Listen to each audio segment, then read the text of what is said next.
Assalamualaikum warahmatullahi wabarakatuh. Alhamdulillah hamdan katsiran thayyiban barakan fi kama yuhibbu rabbuna wa yarda.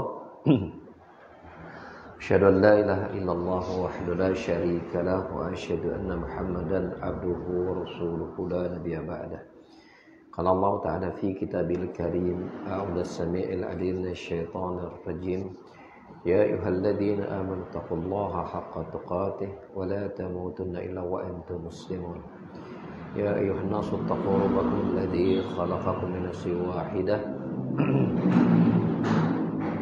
وخلق منها زوجها وبث منهما رجالا كثيرا ونساء واتقوا الله الذي تساءلون به والأرحام إن الله كان عليكم رقيبا يا أيها الذين آمنوا اتقوا الله وقولوا قولا سديدا يصلح لكم أعمالكم ويغفر لكم ذنوبكم ومن يطع الله ورسوله فقد فاز فوزا عظيما أما بعد. Ikhwana fiddin azanallahu wa iyyakum. Di kesempatan kajian kita di hari ini kita akan membahas di antara nama Allah Ta'ala min asma'i al-husna, yakni al-khaliqul bari'ul musawwir. 3 nama yang Allah Subhanahu wa taala satukan dalam satu tempat, itu surah Al-Hasyr pada ayat 24, di mana Allah Taala berfirman, "A'udzasyaitonir rajim, wallahul khaliqul bari'ul musawwir, lahul asmaul husna." Dialah Allah yang menciptakan, yang mengadakan, yang membentuk rupa, yang mempunyai nama-nama yang paling baik. Jadi Allah dia memiliki nama-nama yang paling baik. Makna dari Al-Khaliqul Bar Musawwir sebagaimana dikatakan oleh Al-Ibnu Qayyim rahimahullah taala bahwa Al-Musawwir dan Al-Bari itu, Al-Bari dan Al-Musawwir itu merupakan bagian dari Al-Khaliq. Bagian dari Al-Khaliq. Jadi kita lihat maknanya Al-Khaliq itu artinya yang menciptakan. Al-Bari yang mengadakan. Al-Musawwir yang membentuk surah, yang membentuk rupa. Maka bagian dari proses penciptaan Allah Subhanahu wa taala kepada makhluknya adalah ya Allah membuatnya ada. Ya, Al-Bari itu artinya yang mengadakan. Yang tadinya tidak ada jadinya ada, itu Al-Bari. Nah, ketika dia ada, rupa-rupanya itu kan dibentuk tuh. Nah, itu Al-Musawwir namanya. Itu namanya Al-Musawwir. Sehingga kita artikan Al-Khaliq di sini menciptakan, ya. Bila diartikan kita arti Al-Khaliq ini artinya menciptakan, artinya Allah Subhanahu wa taala, ya, Allah Subhanahu wa taala sang pencipta. Al-Khaliq itu diartikan sebagai yang menentukan kadar segala sesuatu dengan hikmahnya, menentukan kadarnya, kemudian mengadakannya menjadi Al-Bari, kemudian ketika dia ada, dia dibentuk-bentuk. Itu namanya Al-Musawwir. Itu namanya Al-Musawwir. Dan Allah Subhanahu wa taala, ya, bila dia menginginkan sesuatu, maka Allah cukup mengatakan kun, jadilah, fayakun, maka jadi. Nah, terjadinya itu tentu bukan Tanpa di luar tidak berarti terjadinya itu tanpa keinginan Allah sesuai dengan apa yang Allah rencanakan, enggak. Ketika terjadi itu berarti sesuai dengan apa yang Allah sudah rencanakan. Dan ketika itu jadi, Allah mengadakannya sesuai dengan bentuk rupa yang Allah inginkan. Ya. Nah, contohnya untuk kita sebagai manusia ini Allah sebutkan di dalam surah Al-Fatir, surah Al-Fitar. Quran surah Al-Fitar ayat yang ke-8 Allah Ta'ala berfirman, a'udzu syaitanir rajim, fi ayyi suratin ma syaa rakkabak. Fi ayyi suratin ma syaa. Ya. Dalam bentuk apa saja bila Allah menginginkannya, rakabak, maka dengan itulah Allah menyusun tubuh-tubuh kalian. Jadi tubuh kita ini bentuknya seperti ini sebagai manusia itu sudah sesuai dengan apa yang Allah inginkan, apa yang Allah rencanakan. Makhluk bernama manusia itu kayak begini. Ini yang Allah inginkan. Tidak seperti Pinocchio. Kan bisa saja kalau menginginkan manusia ternyata hidungnya panjang semua kayak Pinocchio. Bisa nggak? Bisa. Ya, ketika Allah ingin membuat hidungnya panjang, Allah jadikan bentuk makhluk yang lain. Namanya apa? Namanya gajah. Ya kan? Hidungnya panjang, kita sebut namanya belalai. Itu juga tempat dia makan ternyata. Tempat dia ngambil makanan dimasukkan ke mulutnya kan? Allah juga tidak menjadikan kita bentuknya manusia, telinganya panjang. Karena kalau telinganya panjang, Allah akan bentukkan makhluk bernama kelinci. Allah juga tidak jadikan apa? Ekor kita panjang. Kalau ekor kita panjang, maka jadilah apa? Monyet, gitu kan? Allah tidak jadikan apa? Ya, kaki kita panjang-panjang, tangan kita panjang-panjang, badannya nggak panjang gitu kan, seperti itu. Kalau panjang semua jadilah jerapah kan gitu. Allah tidak jadikan leher kita apa? Ya jerapah gitu. Jerapah itu kan lehernya panjang banget, kepalanya tuh nyempil di luhur gigi gitu kan. Allah tidak jadikan misalnya ya kita ini tanpa kaki sehingga berjalannya melata kayak ular, enggak. Jadi ternyata kita sebagai manusia itu memang sudah rencana harus begini jadinya. Termasuk ketika sudah jadi manusia lengkap, Allah atur manusia dengan berbagai macam modelnya. Warna kulitnya beda-beda, matanya beda-beda, warna rambutnya beda-beda, ya, hidungnya juga beda-beda, ya kan? Itu. Tapi kesamanya punya 2 lubang rata-rata mah, itu manusia. Gitu kan? Kalau telinga beda enggak telinga? Beda. Berapa banyak manusia itu perhatikan, ada yang sedikit kebuka begini telinganya, ada yang lebih panjang ke atas gitu kan, ada yang lebih panjang ke bawah, ada yang lebih nungkup gitu, macam-macam beda-beda. Itu baru fisik. Belum lagi kualitas dari kekuatan mata memandang, kekuatan telinga mendengar, kekuatan suara melengking gitu kan. Seperti itu. Maka kata Allah Subhanahu wa taala sebagai pembentuk rupa, Allah menyatakan fi ayyi suratin ma syaa rakkabak. Apapun yang Allah kehendaki dengan berbagai macam bentuk gambarnya, bentuk rupanya, disitulah Allah menyusun tubuh kalian, kata Allah dalam surat Al-Infitar ayat 8. Jadi kita harus sadari bentuk kita sebagai manusia ini adalah bentuk yang Allah inginkan. Seperti inilah apa adanya. Seperti inilah apa adanya. Ya, dengan berbagai macam termasuk rambut-rambut yang tumbuh. Allah nggak jadikan rambut kita tumbuh di seluruh tubuh. Kalau tumbuhnya di seluruh tubuh jadi apa coba? Monyet kan? Tapi bulu kita tumbuh hanya di rambut, kemudian di jenggot. Laki-laki kan, kok perempuan kan nggak ada jenggotnya. Laki-laki itu tumbuh jenggot tuh, dikurut doang, beda masalahnya gitu. Tapi aslinya Allah biarkan laki-laki itu tumbuh jenggot. Sifat asli yang Allah inginkan. Ya, seperti itu. Kemudian ada tubuh kumis, kemudian ada cambang gitu kan, seperti itu. Untuk perempuannya Allah tidak kasih cambang, tidak tumbuhkan jenggot, tidak tumbuhkan kumis. Itu kan Itu Allah merencanakannya demikian. Ya, bulu kita tumbuhnya di kaki gitu kan, dan seperti itu. Ya. Dan perempuan ketika tumbuh rambutnya juga enggak seperti laki-laki lebat-lebat bulu kakinya kan enggak, walaupun ada seperti itu. Jadi di tempat-tempat tertentu saja, enggak seluruh rambut kemudian Allah tumbuhkan seluruh tubuh seperti itu. Itu semua bagian dari rencana Allah untuk menciptakan makhluk bernama manusia. Ya, maka nanti kita akan bahas bagaimana hukumnya seseorang merubah ciptaan yang asalnya Allah ciptakan begini, apa hukumnya? Apakah Allah ridho atau tidak? Kira-kira jawabannya apa? Allah ridho atau tidak? Allah ciptakan makhluknya begini, kemudian dirubah oleh manusia. Ridho enggak? Enggak. Makanya operasi plastik dari mukanya begini, biasa-biasa aja pengen cantik. Hidungnya yang tadi mancung ke dalam, ingin dimancungin keluar. Dosa atau tidak? Dosa. Kenapa? Ketika seorang jadikan hidungnya mancung ke dalam, itulah yang Allah inginkan.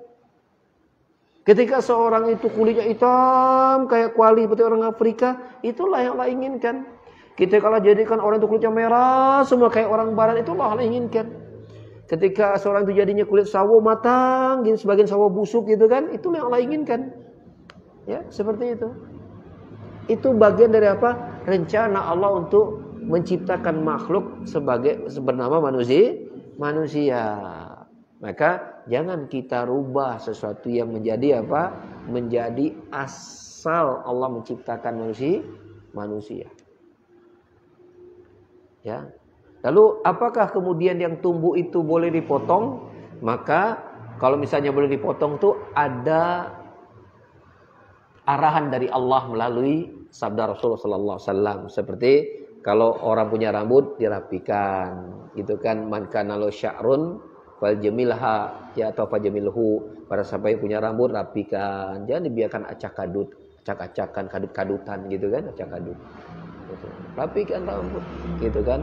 Kemudian kumis ya rapikan, jangan sampai dia melebihi bibir gitu kan, seperti itu. Kemudian kuku digunting, kelek rambutnya dicabut atau dikurut gitu kan, bulu kemaluan dikurut gitu kan. Kemudian bulu kaki enggak. Yang tidak ada keterangan harus dipangkas itu jenggot sama bulu kaki dan bulu-bulu yang ada di tangan, itu enggak ada keterangan dari Nabi itu dicabut atau dikurut, kayak bulu tangan, kemudian bulu paha, bulu kaki gitu kan. Maksud jenggot itu tidak ada keterangan dipotong. Nah, yang ada keterangan dari Nabi SAW adalah kumis, kemudian kelek, kemaluan. Ya, kemaluan. 3 itu aja tuh, merapikan kumis, mencabut bulu ketiak dan mencukur rambut kemaluan. Seperti itu doang. Kalau nanti jaga kesehatan banyak manfaat. Kumis kenapa dirapikan? Ya, kenapa kemudian dirapikan kumis, nggak dibiarkan panjang sampai bibir? Khawatir kalau ada kotoran masuk ke nempel ke ini, kemakan ke mulut kan? Itu kan bahaya. Kelek juga ketika dia dibiarkan panjang itu bisa menumpuk, mengumpulkan bau-bau keringat yang bisa jadi penyakit dan bau tidak sedap bagi pemiliknya maupun orang lain. Termasuk bulu kemaluan. Ya, bulu kemaluan itu kalau dibiarkan kemudian keringat kemudian muncul, lama-lama bisa menjadi penyakit yang menyentuh bagian kelamin misalnya. Maka dirapikan. Ada unsur kesehatannya di situ. Ya. Adapun yang lain seperti misalnya kayak jenggot itu. Jenggot itu kalau di sisi kesehatan dia tidak merusak. Nah, di situ Allah jadikan jenggot dibiarkan panjang untuk mencirikan ini laki, ini perempuan. Di antara para ulama, kenapa kemudian jenggot dibiarkan panjang? Di antaranya membiarkan dia sesuai dengan apa yang Allah ciptakan. Kalau laki-laki tumbuh jenggot, kok perempuan tidak? Sesuai dengan apa yang Allah ciptakan. Maka dibiarkan panjang, kata Nabi, a'ful liha wa qasus syawarib wa farikul majus wal musyrikin. Maka kata Nabi, rapikan kumis, panjangkan jenggot, dan berbedalah kalian dari orang-orang musyrikin, orang-orang majus dan selainnya, gitu kan, seperti itu. Ya. Nah, itu diantara bagaimana ketika kita belajar mengenal Allah sebagai Al-Khaliq, sebagai pencipta kita, kemudian Al-Bari yang mengadakan kita, wal Musawwir membentuk rupa kita, membawa kita untuk mengetahui lebih dalam apa yang boleh dan tidak boleh untuk kita lakukan pada tubuh kita ini. Karena ini Allah yang menyetelnya, Allah yang nyetelnya, ya seperti itu. Kemudian Allah Subhanahu wa taala juga berfirman tentang penciptaan, bahwasanya mencipta itu adalah proses pertama yang Allah lakukan, merencanakan, kemudian langkah keduanya Allah membuatnya ada. Yang tadi tidak ada menjadi ada. Allah Subhanahu wa taala berfirman tentang musibah misalnya. Dalam surah Al-Hadid ayat 22, Allah berfirman, "A'udzubillahi ma asaba min musibatin fil ardi wala fi anfusikum illa fi kitabin min qabli an nabra'aha. Inna dzalika 'alallahi yasir." Tidak ada sesuatu bencana apapun yang menimpa di bumi maupun di langit maupun pada diri kalian, yang menimpa pada bumi maupun pada diri kalian, satu musibah apa saja, melainkan itu semua telah tertulis dalam kitab Al-Lauhul Mahfuz. Sebelum kami, kata Allah, min qablian nabro'aha, sebelum kami membaroknya. Maksudnya Allah Al-Bari, sebelum kami apa? Menciptakannya. Diartikan menciptakan sebelum kami membuatnya ada. Makanya bagian dari penciptaan Allah adalah apa? Yang tadinya tidak ada menjadi ada. Nah, ketika mengadakan, Allah punya nama khusus, namanya apa? Al-Bari. Ketika ada bentuknya beda-beda, maka Allah punya namanya apa? Al-Musawwir namanya. Al-Musawwir. Makanya ada orang dinamakan dia hamba Allah yang mengadakan Abdul Bari. Hamba Allah yang menggambar jadi Abdul Musawwir, itu boleh, Abdul Musawwir. Ya, Abdul Khaliq gitu kan. Nah, itu ada yang memberikan nama anak-anaknya dengan nama Abdul Khaliq, Abdul Bari. Kalau Abdul Musawwir masih jarang. Tapi kalau Abdul Bari sudah banyak. Abdul Khaliq apalagi paling banyak. Dari 3 nama itu. Kemudian kita lihat bagaimana Allah Subhanahu wa taala sebagai proses penciptaannya adalah dia mengadakan hamba tadi atau makhluk tadi. Sebelum dia tadinya tidak ada menjadi ada, Al-Bari. Maka manusia itu disebut dengan namanya Al-Bariyah. Makhluk dari Allah yang memiliki nama Al-Bari. Ya. Maka manusia disebutnya makhluk, bagian dari makhluk namanya Al-Bariyah. Al-Bariyah. Sebagaimana Allah Subhanahu wa taala, ya, setelah kemudian menciptakan manusia, kemudian ternyata mereka ada yang mukmin maupun kafir. Mari kita lihat. Allah gambarkan dulu tentang Allah menciptakan manusia. Allah berfirman di dalam surat At-Taghabun ayat kedua. Ini kaitannya manusia tidak dibahas oleh Allah. Ketika membahas Allah menciptakan dan membentuk manusia, ya, ternyata Allah juga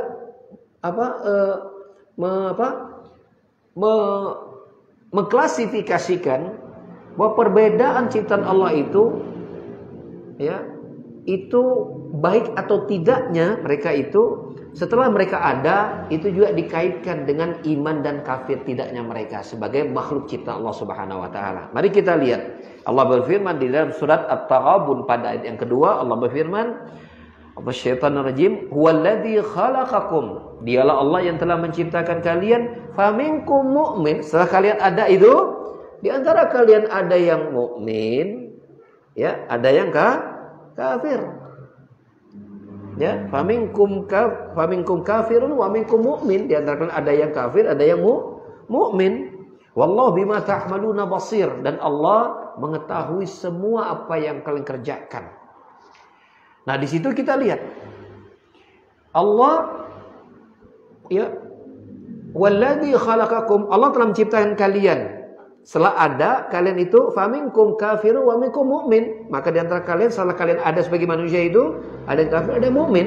Dan Allah mengetahui semua yang kalian kerjakan, ya, semua yang kalian amalkan. Maka kemudian Allah jelaskan status makhluk ini, bentuk manusia ini. Ketika dia menjadi kafir, dia ada sejelek-jelek makhluk. Ketika dia menjadi mukmin, dia adalah sebaik-baik makhluk yang Allah ciptakan. Allah sebutkan hal itu di dalam surah Al-Bayyinah pada ayat yang ke-6 hingga 8. Allah berfirman, "A'udzubillahi minasyaitonir rajim. Innal ladzina kafaru min ahlil kitabi wal musyrikin fi nari jahannam khalidina fiha ulaika hum syarrul bariyah, kata Allah. Sesungguhnya orang-orang kafir dari kalangan ahlul kitab dan orang musyrikin, pokoknya semua orang kafir, mau dia ahlul kitab karena diberikan kitab Taurat dan Injil, ataupun selain mereka yang tidak diberikan kitab, hukumnya semuanya adalah musyrikin. Ya, finari jahannam, mereka berada di dalam neraka jahannam, kekal di dalamnya. Mereka itulah, kata Allah apa? Seburuk-buruk makhluk. Bariyah. Ulaika hum syarrul bariyah. Mereka itu seburuk-buruk makhluk. Sudah Allah ciptakan dengan apa? Dengan sempurna, ya, tubuh mereka berjalan tegak di atas muka bumi. Allah berikan mereka akal pikiran gitu kan. Ini kan ciptaan Allah secara fisik kan. Allah sediakan fasilitas berupa matahari yang membuat mereka jadi sehat, berupa udara yang membuat mereka jadi bisa bernapas, makanan minuman tersedia semua dengan air hujan yang Allah turunkan. Mereka bisa menikmati, ya, ciptaan-ciptaan Allah berupa makan, minum, buah-buahan dan seterusnya. Allah berikan mereka akal sehingga mereka mendapat kemudahan untuk berjalan ke sana kemari dengan kendaraan, berbagai macam pilihan kendaraan, mau lewat darat, udara, laut dan segala macam, semua tersedia. Mungkin kita mengatakan, oh itu buatan manusia, ciptaan manusia, oke. Tapi emang manusia bisa mengadakan sesuatu yang tidak ada? Contoh misalnya, buat pesawat. Pesawat dibuat apa? Dari besi kan? Emang manusia bisa menciptakan besi? Nggak ada. Nggak ada manusia, pabrik membuat besi itu nggak ada. Yang ada mengolah. Besinya mah sudah ada. Coba sebutkan dari bahan apa besi itu? Kita kumpulkan apa? Dari buah inikah? Dari biji inikah? Dari batu? Enggak, besi itu sudah ada Allah turunkan di muka bumi. Allah sebutkan Allah turunkan besi itu dari langit. Entah bagaimana mungkin Allah jadikan kondisi alam enggak langsung berupa besi, tapi molekul-molekul di udara kemudian berkembang segala macam senyawa kemudian berat sampai ke bumi jadi besi. Allah Maha berkuasa. Ya, atau mungkin banyak. Ya, kita mengatakan bahwasanya itu manusia tidak bisa menciptakan. Ya. Tidak bisa menciptakan besi untuk buat pesawat. Apalagi ban pesawat, ada ban plastiknya. Manusia nggak bisa buat plastik. Yang ada ngolah plastik. Semuanya sudah tersedia di alam.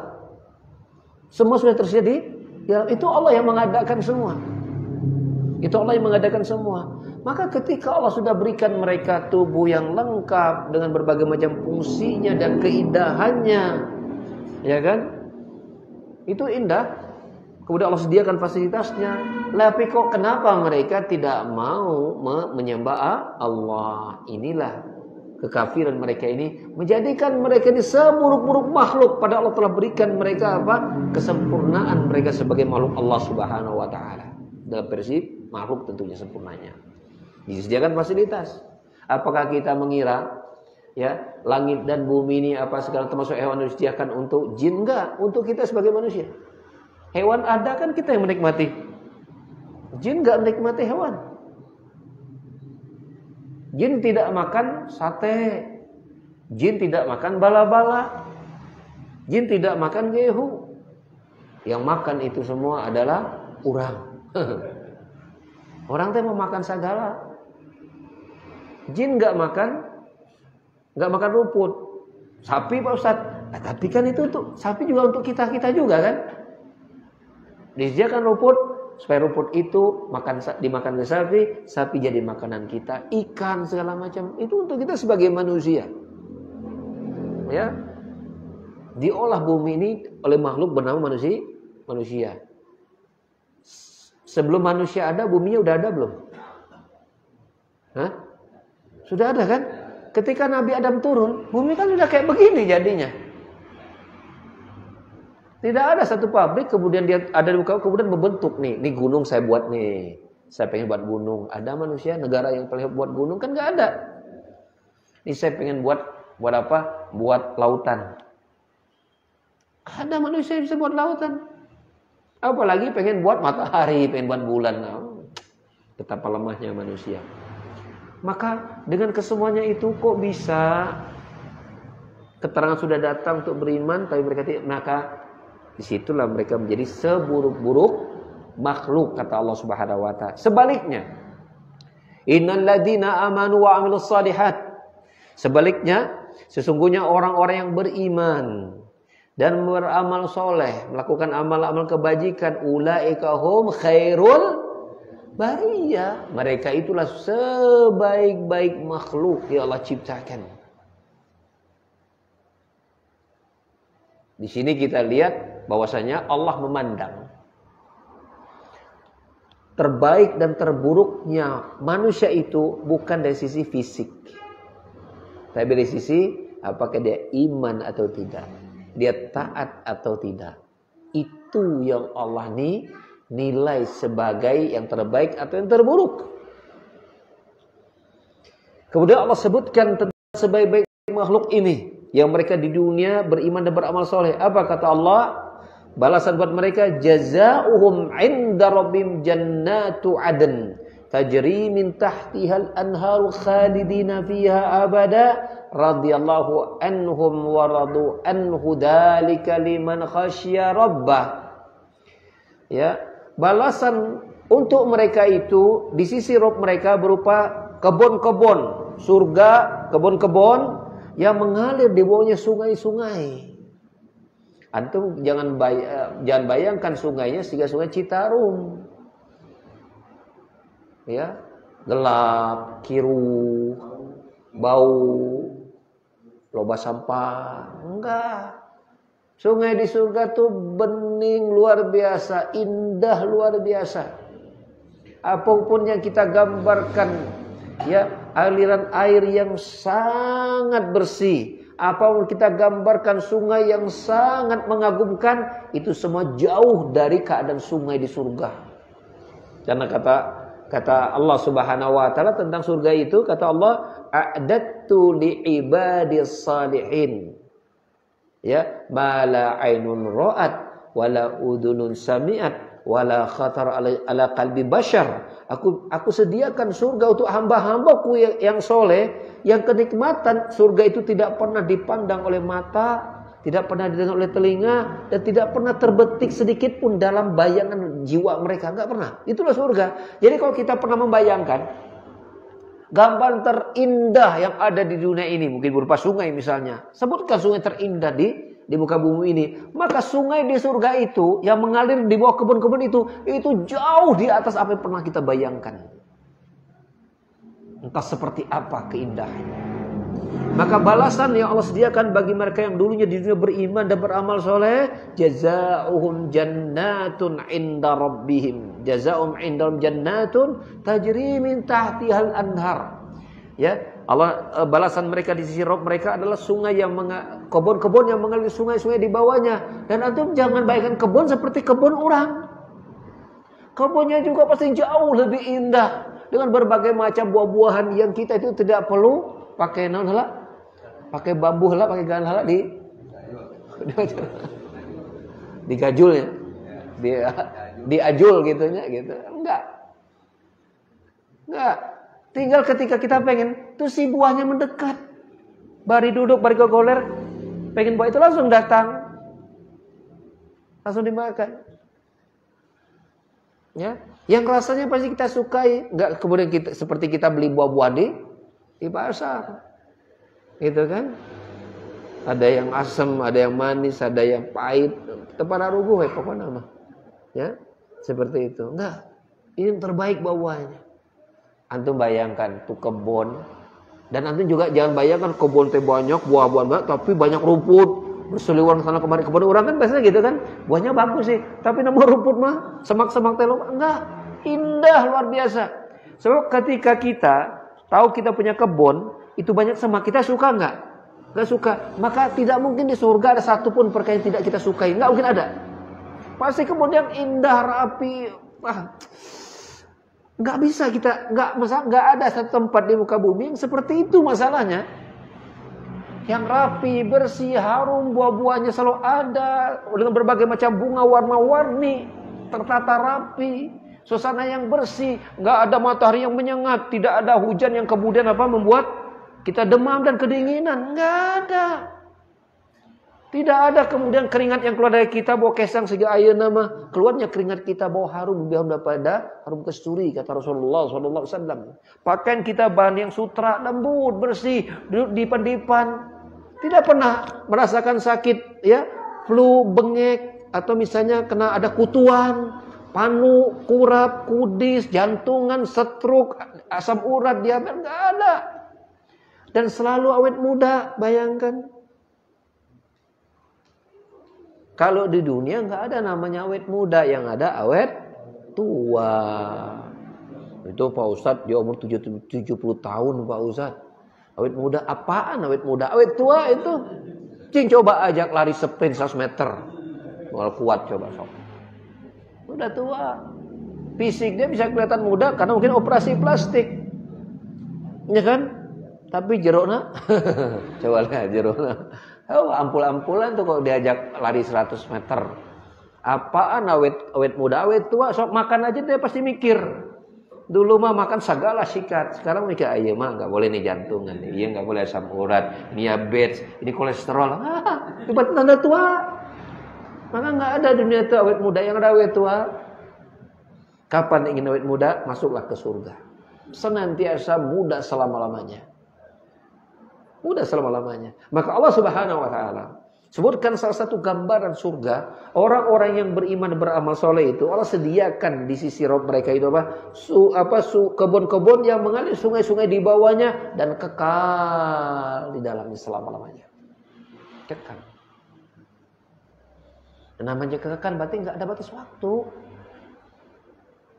Maka hidup di dunia itu enggak ada apa-apanya. Jangankah dibandingkan dengan akhirat. Di padang mahsyar saja, jangan bandingkan surga neraka. Di padang mahsyar saja 50.000 tahun kita menunggu di situ. Itu dunia itu enggak ada apa-apanya itu loh. 50.000 tahun. Fi yaumin kana miqdaruhu 50 alfasana kata Allah. Di hari manusia menunggu selama 50.000 tahun. Enggak ada apa-apanya hidup kita di dunia 50.000 tahun. Kita saja kok misalnya kita pernah berdoa kepada dipanjangkan umur, nggak akan mungkin kita mau dikasih umur 150 tahun. Kalau ada 150 tahun, ambil nggak? Nggak, kita udah bayangkan jalan 150 tahun Pak Ustaz. 100 tahun saya udah kebayang. Kalau dikasih umur 100 tahun. Ini maka hidup kita di dunia dengan padang mahsyar aja nggak ada apa-apanya. Maka Allah Subhanahu wa taala gambarkan kenikmatan orang-orang ya yang beriman beramal soleh, mereka hidup dengan penuh kenyamanan dan kekal di dalamnya selama-lamanya. Kemudian apa kata Allah Subhanahu wa taala? Ya.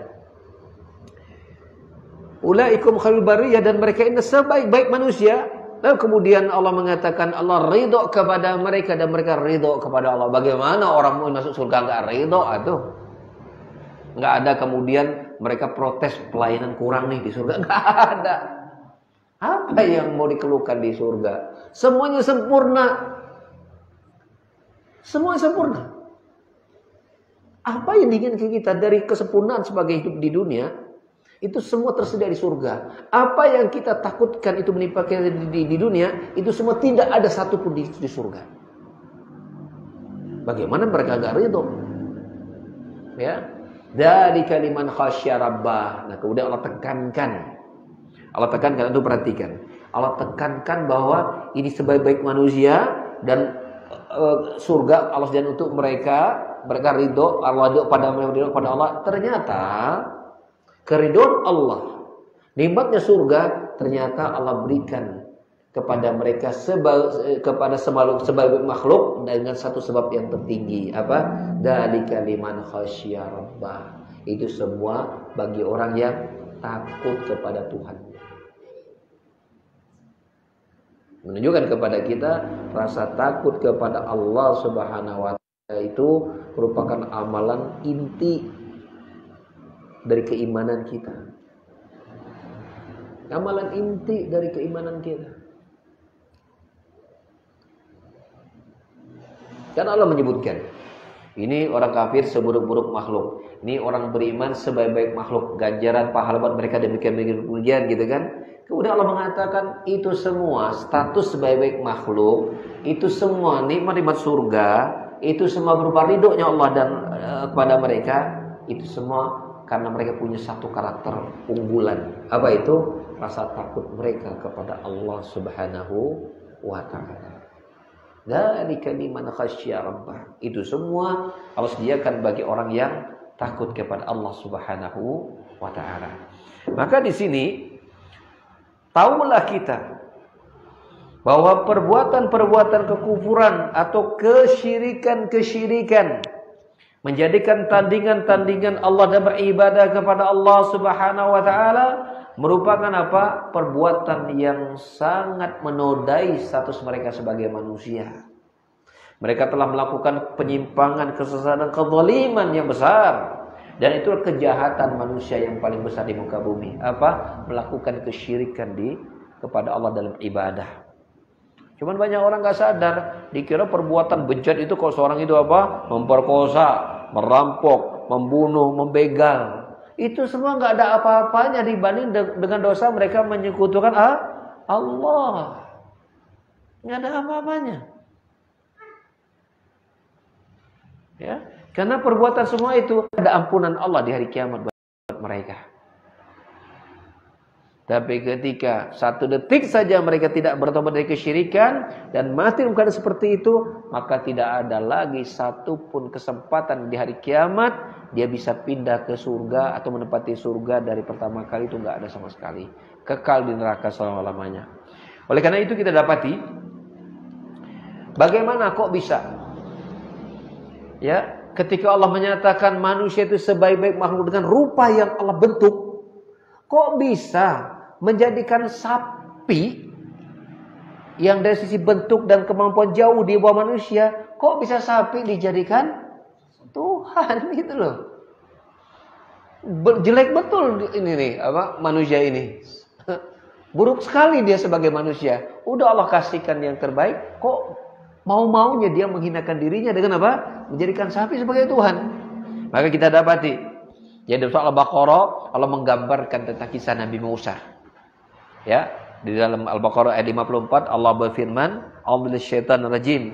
Wa idz qala Musa liqaumihi, ya qaumi innakum dhalamtum anfusakum bittikhadikumul ijl, fatubu ila rabbikum faqtulu anfusakum dzalikum khairul lakum inda bariikum fataba 'alaikum innahu at-tawwabur rahim." Dan ingatlah ketika Nabi Musa berkata kepada kaumnya, "Wahai kaumku, sesungguhnya kalian telah melakukan kezaliman kepada diri kalian. Kalian telah menzalimi diri kalian." Ya, dengan cara apa? Ketika kalian menjadikan anak lembu, ya, anak sapi sebagai sesembahan. Itu kalian telah menzalimi diri kalian. Kalian telah menghinakan diri kalian. Kau bisa anak sapi dijadikan sesembahan. Ya. Fatubu ila bariikum, maka bertobatlah kalian kepada Bari. Kepada apa? Al-Bari.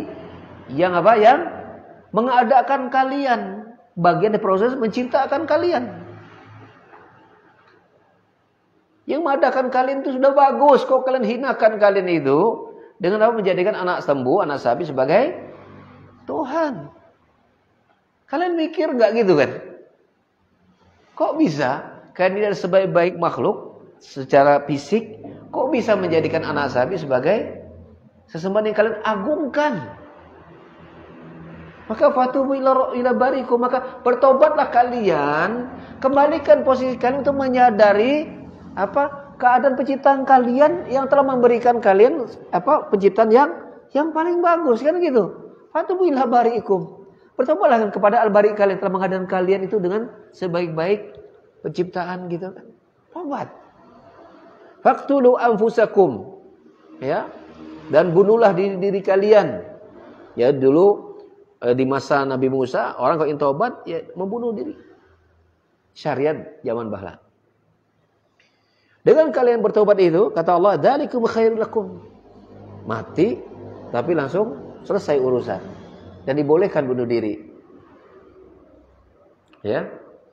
Kalau sekarang kita bingung Islam, misalnya kayak orang Gaza gitu kan. Kalau syariatnya mereka boleh bunuh diri dan masuk surga langsung, dosa mereka diampuni, mereka nggak perlu dibunuh sama orang-orang Yahudi kan. Betul nggak? Kalau memang banyak dosa, kemudian bertobat dengan cara bunuh diri, kemudian selesai urusan, kemudian surga, mungkin orang banyak akan memilih bunuh diri. Kalau ada jaminan surga kan gitu. Cuman dalam Islam sudah dihapuskan. Yang ada apa? Berperang langsung melawan musuh, mati syahid di situ. Tapi zaman Nabi Musa, syariatnya begitu. Maka bila kalian melakukan demikian, bertaubat dan kemudian dengan cara membunuh diri kalian, itu lebih baik di sisi bari'ikum, di sisi zat yang telah membuat kalian ada. Fataba alaikum, dengan itu kemudian dia menerima taubat-taubat kalian, innahu huwat tawwabur rahim, dan dia sesungguhnya dia Maha penerima taubat dan Maha penyayang. Dan Allah Subhanahu wa taala sebutkan perbuatan mereka mengambil anak sapi sebagai sesembahan itu termasuk adalah perbuatan zalim mereka kepada diri mereka. Summat taqatumul ajla min ba'di wa antum zalimun, ya. Dan kalian telah menjadikan anak lembu itu sebagai sesembahan sepeninggalnya dan kamu adalah orang-orang yang zalim. Jadi ketika Nabi Musa enggak ada bersama mereka, Nabi Musa pergi beberapa saat, mereka kemudian menjadikan anak sapi sebagai sesembahan mereka. Di sinilah kita lihat, ya, manusia yang telah diciptakan kemudian dia melakukan kesyirikan, maka dia adalah seburuk-buruk makhluk, dan perbuatan itu perbuatan zalim, maka itu adalah seburuk-buruk kezaliman, ya, sejelek-jeleknya kezaliman. Ketika melakukan syirik, bagaimana kok bisa dia menyamakan makhluk dengan yang serba kurang, kepada zat yang maha sempurna? Logikanya kan kok bisa yang dijadikan sesembahan itu suatu yang kurang, ya, lalu dibandingkan disamakan dengan yang maha sempurna. Jangan terlalu Allah menggambarkan suatu yang sangat luar biasa. Tapi sebenarnya kalau manusia pikir, jangankan kepada zat yang menciptakan yang maha sempurna, kepada kalian aja, mesti kan lembu itu nggak bisa kalian samakan statusnya. Apalagi kepada Allah Subhanahu wa taala. Sesama makhluk aja jelas manusia lebih baik daripada sapi dan anak dan bahkan anaknya. Apalagi dibandingkan sapi dengan sebagai pencipta seluruh makhluk. Ya. Maka oleh karena itu Ibnu Katsir rahimahullah taala berkata, ketika Allah menyuruh orang-orang Bani Israil bertaubat, kata Ibnu Katsir, dan firman Allah, bertaubatlah kepada Rabb yang menjadikan kalian, maka itu terdapat isyarat akan besarnya kejahatan mereka. Bertobat akan kepada yang mengadakan kalian. Itu ada isyarat besarnya perbuatan kejahatan mereka. Ya, maka kemudian Allah menyuruh mereka bertobat kepada zat yang telah mengadakan mereka, yang menciptakan mereka. Ya. Tetapi kenyataannya, ya, kalian tetap beribadah kepada selain Allah Subhanahu wa taala bersama Allah. Ya, inilah keadaan kaum musyrikin. Kemudian keberadaan Allah Subhanahu wa taala sebagai sang pencipta satu-satunya, ya, ini adalah bukti yang jelas bagi kita untuk wajibnya kita mengesahkan dan menyerahkan semua ketundukan ibadah kita hanya kepadanya. Ya. Demikian pula, ya, keberadaan Allah yang membentuk rupa kita adalah bukti yang nyata-nyata menjadikan kita wajib untuk mengikhlaskan ibadah dan mentauhidkan, ya, mentauhidkan Allah Subhanahu wa taala. Allah sebutkan di dalam Al-Qur'anul Karim konteks Allah mencipta dan kewajiban kita beribadahnya kepadanya. Di antaranya Allah sebutkan di dalam surat Ghafir. Surat Ghafir atau surat Mu'min ayat 64 hingga 65. Allah taala berfirman, A'udzu billahi rajim. Allahu alladzi ja'ala lakumul arda qarara was-samaa'a binaa'a wa sawwarakum fa ahsana suwarakum wa razaqakum minat thayyibat.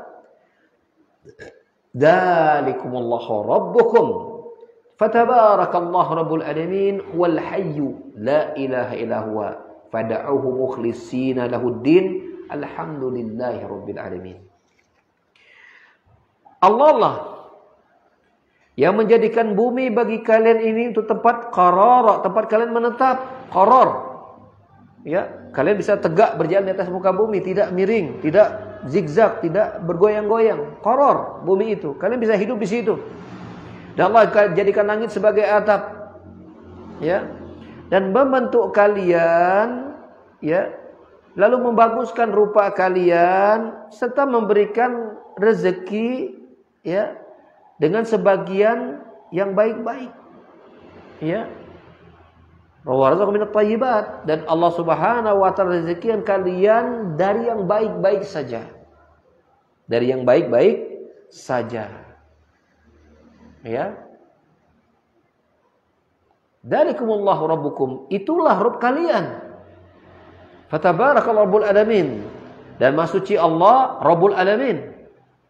Wal hayyu, dialah yang maha hidup yang tidak ada sesembahan yang benar kecuali Dia. Maka beribadalah hanya kepadanya dengan ikhlas, menjalankan ketaatan kepadanya, dan alhamdulillahirabbil alamin. Ya, dan segala puji hanya milik Allah Rabbul alamin. Allah memuji dirinya sebagai zat yang menciptakan langit dan bumi, yang memberikan rezeki kepada manusia. Allah memujinya sebagai perbuatan tersebut, memuji perbuatan dirinya sendiri dalam menciptakan, dalam menghidupkan dan membentuk rupa dan memberikan rezeki kepada mereka. Dan Allah juga memuji dirinya sebagai sesembahan makhluknya.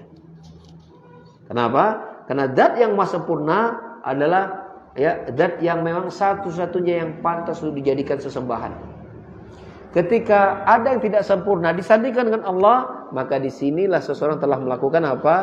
Kezaliman. Di sini seseorang telah tidak adil dalam menempatkan suatu urusan. Tidak boleh yang sempurna itu disandingkan dengan yang tidak sempurna, itu nggak boleh. Akal sehat akan menolak itu. Akal sehat akan menolak itu. Dan Allah menyatakan bahwa Dia sebagai zat yang maha sempurna, perbuatan-perbuatannya begitu luar biasa. Dan Allah menyatakan Dialah satu-satunya zat yang disembah, dan Dia tidak menerima sesembahan yang lain selain dirinya. Ya, kenapa? Karena satu saja kelemahan ada pada makhluk itu tidak mungkin disamakan dengan Al-Khaliq yang maha sempurna. Sekarang kita mau tanya, Allah menciptakan makhluknya, ya, ini Allah kan menciptakan seluruh apapun selain dirinya, kan begitu kan? Artinya makhluk itu kan apapun selain Allah, betul nggak? Apapun selain Allah itu adalah makhluk. Itu semua Allah yang menciptakan. Pertanyaannya, semua yang Allah ciptakan itu sempurna nggak? Sempurna nggak? Sempurna? Jawabannya sempurna dari sisi kemakhlukan. Tapi sempurna dalam artian bahwa itu sempurna dari persis Allah menciptakan untuk kebutuhan makhluk itu sempurna. Tapi apakah dia sempurna dari semua sisi sebagaimana Allah? Tidak. Tidak. Ya. Tidak ada yang sempurna. Dari semua ciptaan tidak yang sempurna. Hatta malaikat pun tidak sempurna. Apa buktinya tidak sempurna? Hatta malaikat pun tidak sempurna. Apa buktinya? Bila dibandingkan dengan Allah maksud saya. Kalau dengan manusia jelas jauh. Apa tidak sempurna malaikat? Malaikat itu akan mati ketika hari kiamat. Hanya beberapa malaikat saja yang enggak mati. Jibril di antaranya. Pengen ulama mengatakan Israfil sekarang enggak mati. Yang lainnya mati. Ya. Nah kemudian nanti dibangkitkan lagi. Apakah malaikat melakukan semua yang menjadi kekuasaan Allah? Tidak kan? Malaikat hanya melakukan sesuai dengan yang Allah perintahkan saja. Dan Allah tidak ada yang memerintahkannya. Al-Aliyyul Kabir. Allah Maha Tinggi. Ya, kekuasaannya yang tertinggi, tidak ada yang lain selain Allah Subhanahu wa taala. Jadi kalau kita lihat bahwa makhluk, tidak ada satu makhluk pun yang sempurna kemudian bisa menyamai Allah ciptakan. Karena Allah ciptakan makhluk itu enggak boleh sama dengan Allah, kan begitu kan? Kan enggak sesuai dengan akal kita. Kok bagaimana mungkin ya Allah menciptakan sesuatu yang sempurna sama dengan diri itu kan enggak ada. Enggak diterima oleh akal sehat kita. Kalau sudah seperti itu keadaannya, maka Allah pantas nggak menyatakan bahwa tidak boleh selain aku disembah. Pantas nggak? Pantas. Ya, karena apa? Karena Allah sudah ciptakan selain dirinya itu nggak ada yang sempurna seperti dirinya. Kemudian Allah mengklaim, akulah sesembahan yang kalian sembah satu-satu, tidak boleh yang lain. Allah pantas nggak mengatakan itu? Pantas. Wajib nggak kita mengimaninya? Wajib.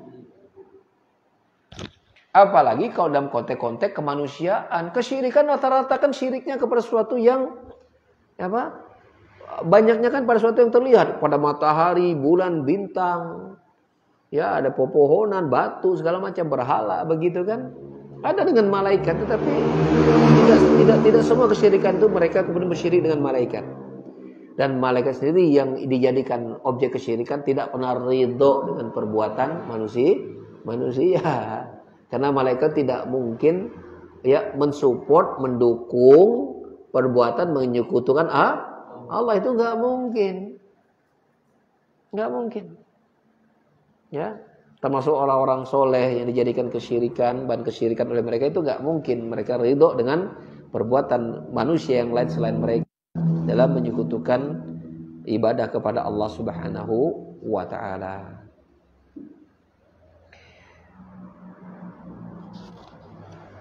Maka Allah Subhanahu wa Ta'ala memuji dirinya sebagai pencipta, sebagai Robnya manusia dan sebagai sesembahan. Alhamdulillah Rabbil Alamin. Kemudian di dalam surah Ali Imran ayat yang ke-6 Allah juga berfirman, "Huwallazi yusawwirukum fil arhami kaifa yasha, la ilaha illa huwal hakim." Ini kembali Allah mengaitkan penciptaan Allah dan kewajiban beribadah hanya kepada Allah Subhanahu wa Ta'ala. Allah berfirman dalam surah Ali Imran ayat yang ke-6,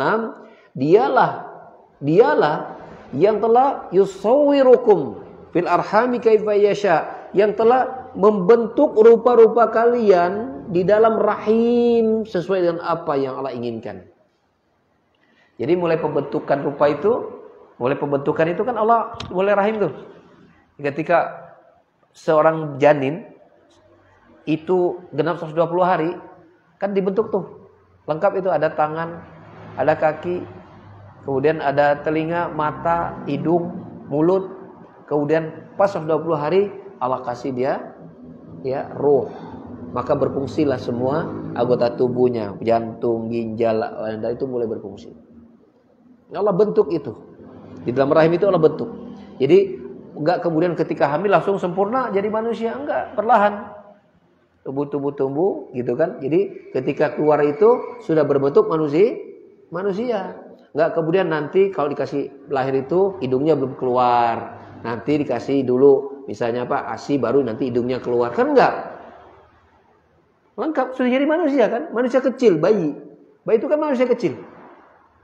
Nanti tinggal kalau dia besar, ya besar, ya kuat tulangnya, dia bisa ya ngarondang, kemudian sampai berjalan dan berlari. Ya seperti itu.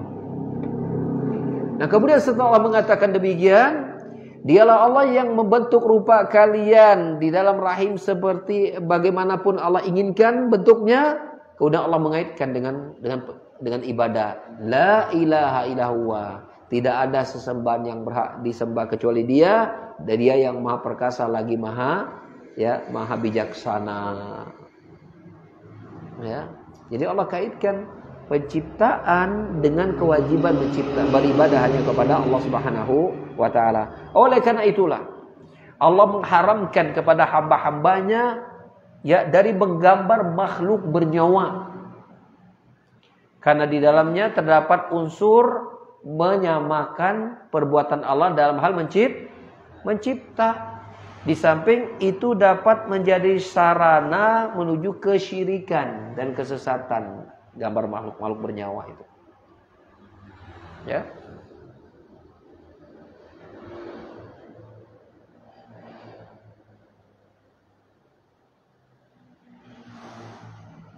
Dan menggambar sampai akhirnya membentuk patung kan, berbentuk orang akhirnya, itu diharamkan. Ya, yang pertama karena perbuatan menggambar dengan makhluk bernyawa keharamannya satu karena dia ya menyamakan diri dengan perbuatan Allah, membuat makhluk yang bernyawa. Yang kedua, itu dapat menjadi sarana terjadinya kesesatan dan kesyirikan. Kesesatan kesyirikan. Adanya patung-patung makhluk bernyawa. Dan Nabi SAW menegaskan hal itu. Beliau bersabda dalam hadis Sahih Bukhari Muslim, "Inna asyaddan nasi 'adaban 'indallahi yaumal qiyamah al-musawwirun," kata Rasulullah SAW.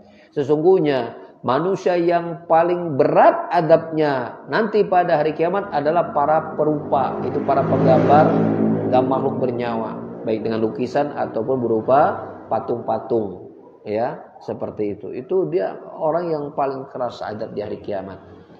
Ya. Termasuk mereka yang memesan atau yang memerintahkan untuk membuat misalnya, itu termasuk ya dalam larangan, dalam ancaman mereka manusia yang akan paling keras di hari kiamat adabnya. Dengan mana yang tidak jauh berbeda, Nabi juga bersabda, "Asyadun nasi 'adaban yaumal qiyamah alladziina yudahuna bi khalqillah." Orang yang paling keras siksanya pada hari kiamat adalah yang menyerupai penciptaan Allah Subhanahu wa taala. Nabi juga bersabda, "Wa man adlamu mimman dhahaba yakhluqu khalqan ka khalqi, falyakhluqu darratan aw liyakhluqu habbatan aw liyakhluqu sya'iratan." Ya. Allah Subhanahu wa taala berfirman dalam hadis qudsi, "Siapakah yang lebih zalim daripada orang yang meniru ciptaanku? Maka hendaklah ya mereka itu kalau mau menciptakan sebiji jagung atau biji-bijian atau sebiji gandum, ya. Kalau ciptaanku adalah makhluk bernyawa, maka ini enggak boleh." Saya kita dapati dalam ayat yang lain, ya, Rasulullah sallallahu alaihi wasallam bersabda pula, "Innal ladzina yasna'una hadhihi suwara yu'adzabuna yaumal qiyamah yuqalu lahum ahyu ma khalaqtum." Sesungguhnya yang membuat gambar-gambar ini akan diadab pada hari kiamat, seraya dikatakan kepada mereka, "Hidupkanlah apa yang kalian ciptakan, yang kalian gambar tadi." Sambil mereka tidak bisa melakukannya, dan itulah mereka diadab. Mereka diadab. Ya.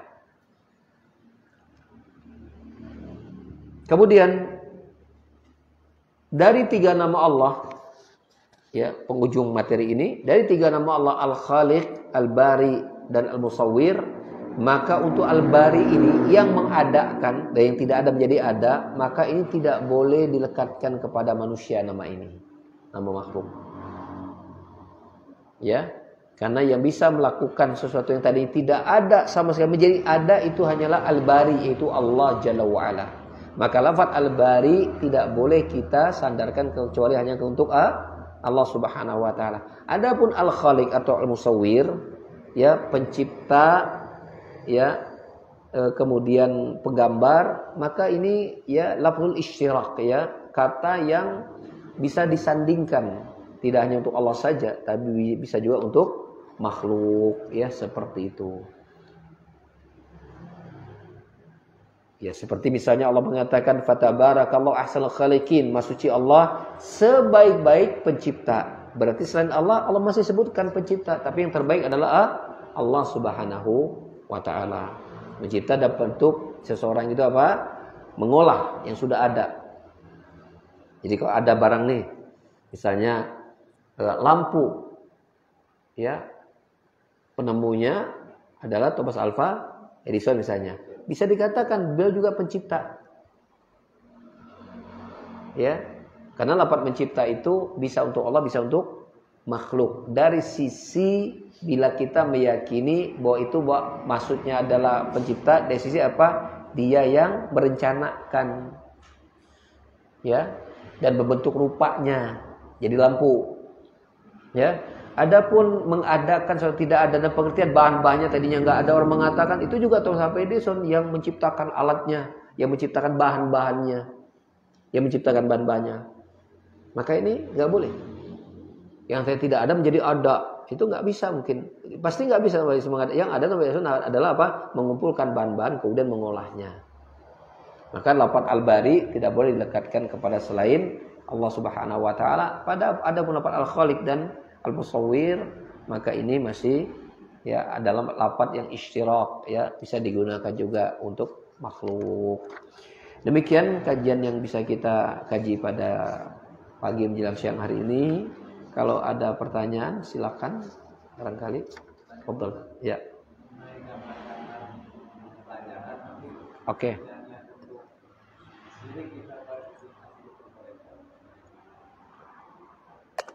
Baik. Bagaimana hukumnya kita menggunakan gambar-gambar makhluk bernyawa untuk kepentingan pendidikan? Ya, untuk kepentingan pendidikan. Maka di sini para ulama memang berbeda pendapat. Sebagian menyatakan boleh untuk kepentingan itu saja. Dan hal yang darurat ya. Mereka berdalil dengan apa? Bahwa Aisyah pernah main kuda terbang. Main kuda-kuda terbang. Ya, dan tidak dilarang oleh Rasulullah sallallahu alaihi misalnya seperti itu. Maka ini diperbolehkan bila ada untuk kepentingan pendidikan. Ya seperti itu. Allahu a'lam bishawab. Walaupun kalau kita bisa menghindari jauh lebih baik. Ya, baik. Hah? Oh, boleh.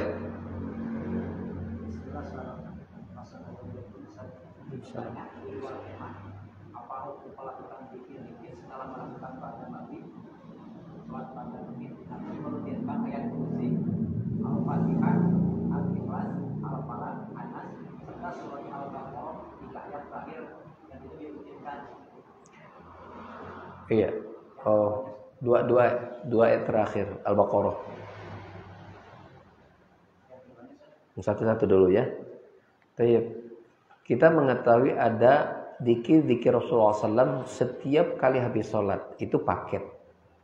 Ya seperti ketika selesai sholat kita baca zikir astagfirullah 3 kali. Ya umumlah kita baca. Maka ini ada dalilnya. Kalau sesuatu yang dirutinkan karena Rasulullah merutinkannya, maka itu sunnah. Itulah ajaran Rasul. Tapi bila kita merutinkan baca tertentu di waktu tertentu dan kita tidak akan melakukan di waktu yang lain karena kita merasa ada kekhususan di situ, bila tidak ada contoh Rasul, maka itu perbuatan yang tidak boleh dilakukan. Seolah-olah dia ingin menandingi Rasul dalam hal menetapkan suatu amalan yang tetap, maka ini nggak boleh. Yang berhak melakukan itu hanya Rasulullah SAW. Dan Rasulullah dapat izin dari Allah. Nah lah dia melakukan itu kayak Rasul. Dapat izin dari mana? Ya kan? Seperti itu. Maka kita perlu adanya ketika kita ingin merutinkan suatu ibadah, ya misalnya zikir atau apa, harus kita yakinkan kita punya contoh Rasulnya untuk merutinkan itu. Kalau nggak ada jangan. Nggak ada jangan. Tapi kan ada Pak Ustadz. Lafadznya Nabi bersabda, man qara'a ya barang siapa yang membaca dua ayat ini, dua ayat terakhir surah Al-Baqarah, lakafahu maka akan cukup untuk dirinya.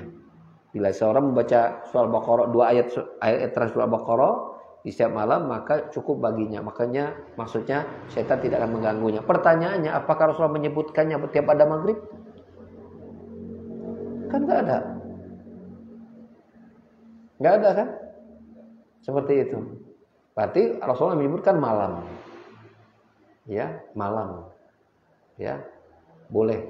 Bisa mendekati Isya, boleh. Tapi kalau dia merutin karena ini waktu yang saya sempat sekalian aja, maka itu enggak jadi masalah. Karena apa? Karena itu waktu yang saya sempat melakukannya. Tapi dia enggak punya keyakinan bahwa kalau enggak dibaca ini nanti dibaca Isya berarti ini enggak benar lah, itu nggak boleh kok punya keyakinan seperti itu. Tapi kalau dia merasa waktu itu yang dia sempat, dia bisa nggak jadi masalah. Innamal a'malu binniyat. Kan dia punya dalil kan, dan dia tidak niat ingin merutinkan, cuman waktunya adanya pasnya di situ lebih nyaman. Tapi dia nggak punya keyakinan nggak boleh lakukan di waktu yang lain selama masih malam, maka ini nggak jadi masalah. Ini nggak jadi masalah. Baik. Ya, itu berlaku pada semua zikir ya yang tidak Rasulullah rutinkan. Tapi ada dalil umum ya seperti itu. Baik. Hukum membaca ta'awudz sebelum sholat. Oh jadi sebelum takbiratul ihram baca ta'awudz dulu. Enggak ada dalil. Ta'awudz itu dibaca ketika kita membaca Quran. Allah Ta'ala berfirman, fa idza qara'tal Qur'ana fasta'id billahi minasyaitonir rajim. Itu ada. Bila kalian akan membaca Quran, maka berta'awudlah, berlindunglah kepada dari syaitan yang terkutuk. Kalau mau sholat baca ta'awudz enggak ada dalil. Yang ada ketika kita membaca Al-Fatihah. Itu ada. Kok ta'awudz enggak ada? Ta'awudz enggak ada. Itu tujuan kita agar kita terjaga dalam sholat, ya, agar syaitan tidak menggoda kita, gitu kan? Pertanyaannya, itu dibutuhkan nggak oleh kita agar Allah melindungi kita dalam sholat? Dibutuhkan kan? Kita merasa itu kebutuhan besar nggak buat kita, ya kan? Kok bisa kebutuhan umat yang sangat besar Rasulullah nggak sampaikan gitu? Maka kita tanya dengan para ulama membuat sebuah dialog gitu kan kepada orang-orang yang melakukan seperti ini. Sekarang kita tanya, ta'awudz sebelum sholat ini itu Rasulullah tahu atau tidak? Kalau dia bilang Rasulullah nggak tahu, kita mengatakan, kok bisa ada satu ibadah yang Rasulullah nggak tahu, kamu tahu gitu loh? Kok bisa ada satu ibadah yang Rasulullah nggak tahu, kamu tahu gitu? Kalau dia menyatakan, oh Rasulullah tahu, kok bisa Rasulullah tahu tapi tidak sampaikan?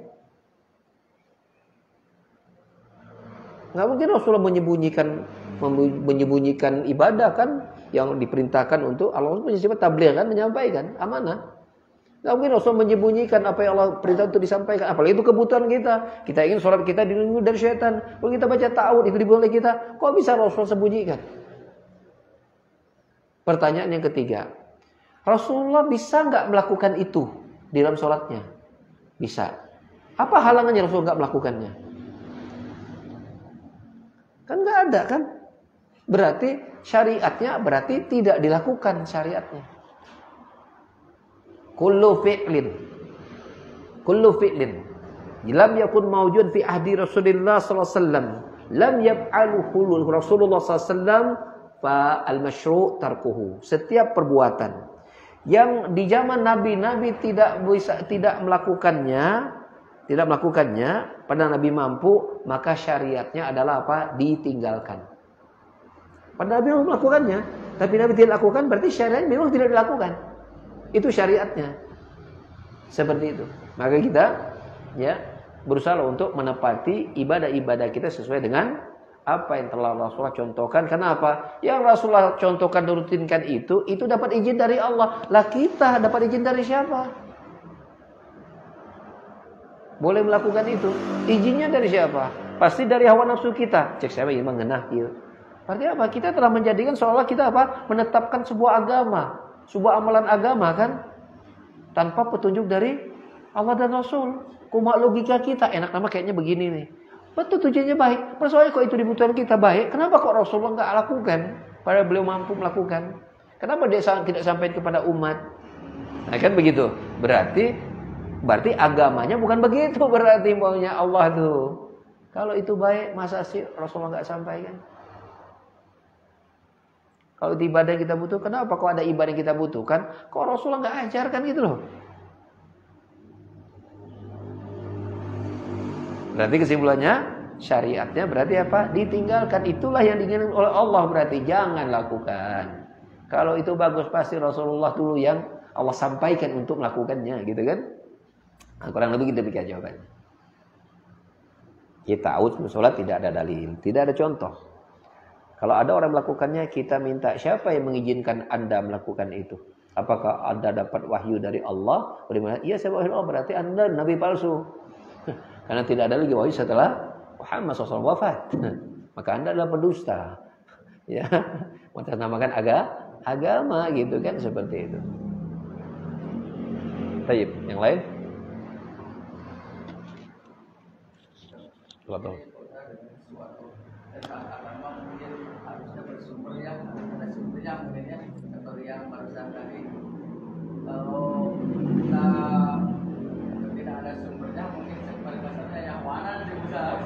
Betul.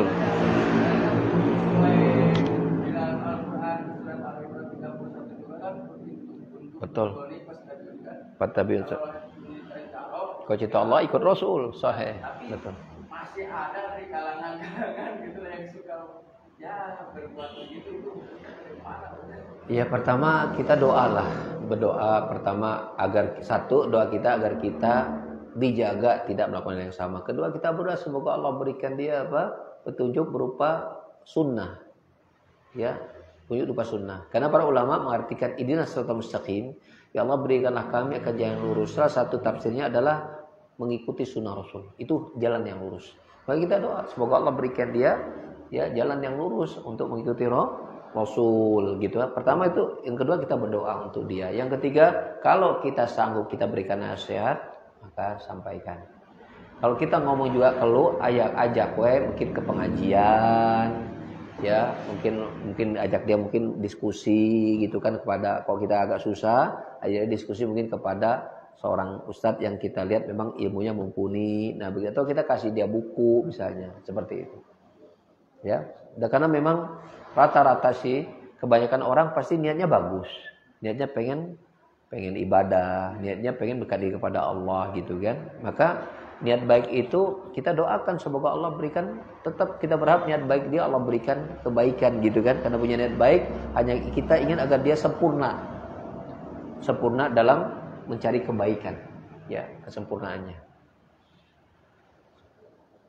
Baik. Jadi memang ada benar saya juga hampir setiap saat setiap waktu kita sholat berjamaah sama-sama bermakmum. Ada itu sehabis sebelum salam itu setiap ya itu sujud. Kalau saya pikir apa sujud apa aja itu, apakah sujud sahwi, sujud apa itu saya juga. Padahal nggak ada yang salah sama sekali. Sujud syukur apa itu. Jadi sebelum salam itu melaksanakan sujud, saya juga berpikiran mau saya bicara akbatnya gini saya itu serba salah. Iya. Ya, itu termasuk perbuatan yang perbuatan yang tidak ada contoh Nabi itu memang. Sujud sebelum salam tanpa ada keperluan. Kalau ada kan sujud sahwi. Dari mana kemudian Rasulullah mungkin dia begini, sebelum salam sujud terakhir gitu misalnya segala macam. Dia sujud tuh kemudian tasyahud. Karena sebelum ditutup soal ini sujud lagi yang terakhir supaya ditutup dengan yang terbaik gitu kan. Nah, itu kan sama. Ya, niat yang baik tapi ternyata caranya tidak standar. Kan gitu kan? Nah, ini enggak boleh. Dalam Islam enggak boleh. Karena yang terbaik pasti Rasulullah sallallahu alaihi wasallam. Ingat enggak kisah 3 orang sahabat Nabi yang datang kepada Nabi? Kemudian dari keterangan istri Nabi bahwa Nabi itu amal ibadahnya gini simple. Nabi itu kata mereka, Nabi kok amalnya simple. Oh tapi kan Nabi kan dosanya udah diampuni.